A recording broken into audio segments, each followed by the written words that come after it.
मेरी एक 3 साल की बेटी है। तो मेरा क्वेश्चन उससे रिलेटेड है कि अभी एक वीक पहले ही आपकी एक वीडियो आई थी कि बचपन में ही मेन कंडीशनिंग बच्चों की हो जाती है 15 साल की एज तक, what they learn, what they absorb from the environment. तो ऐसा क्या करें कि उनकी ग्रोथ एक पॉजिटिव फॉर्म में हो और किसी चीज को लेके कंडीशनिंग ना हो, पक्की कंडीशनिंग ना हो। Just encourage her to ask as many questions as possible. Let her question everything. बस ये सिखा दो उसको कि बचपन से ही क्वेश्चन पूछने से कभी पीछे नहीं हटना है, और जब भी वो कोई क्वेश्चन पूछे, गिव योर 100% अटेंशन टू हर.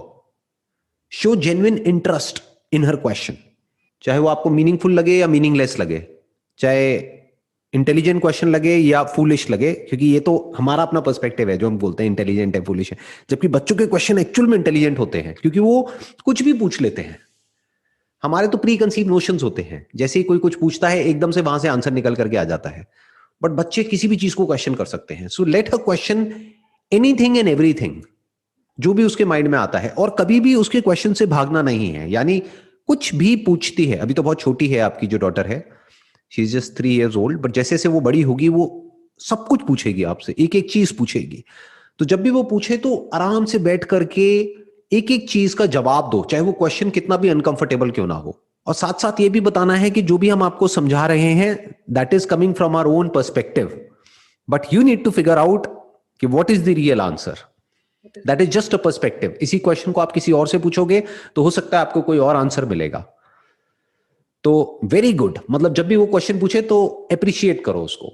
ये बिल्कुल उसका अपोजिट है जो यहाँ पे इंडिया में स्कूल्स में होता है, कि जब क्वेश्चन पूछते हैं तो मार पड़ती है. टीचर कहती है कि आपको क्वेश्चन पूछने के लिए नहीं बिठाया हुआ इस क्लासरूम में, आंसर देने के लिए बिठाया हुआ है.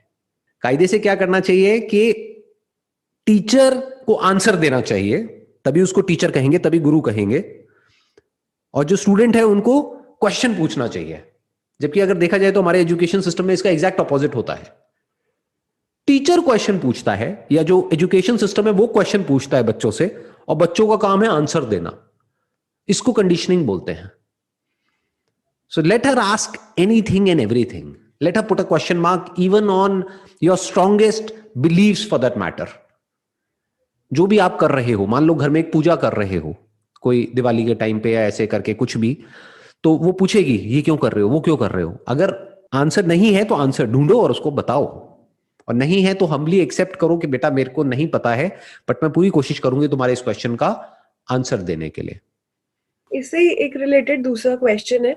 मैंने कहीं पढ़ा था कि बच्चे, आप उनको जो बोलते हो वो नहीं समझते, बट आप जो करते हो वो सीखते हैं। तो कुछ चीजें अगर हम में नहीं है तो वो अपने बच्चों में कैसे लेके आए। For example, there is one thing कि कितनी भी स्ट्रॉम आ जाए, but you have to be calm. एक आपका भी सेशन था that there was a painting, there was a storm and but the person was very calm. So if I get very anxious very easily, so मैं कैसे सिखाऊं कि you have to be काम, या कुछ भी जो भी एक लाइफ स्किल्स होती है, वो अगर हम में भी नहीं है कुछ, तो वो हम कैसे सिखाएं. अगर एक्चुअल में आप उसको कह रहे हो डोंट बी एंशियस, और आप खुद एंशियस हो, तो पहले अपनी एंजाइटी को ओवरकम करो, फिर उसको बोलो. नहीं तो उसको क्लियर बोल दो जो सच है. अगर बच्चों को कुछ सिखाना ही है ना, तो सच बोलना सिखाओ, सच सुनना सिखाओ.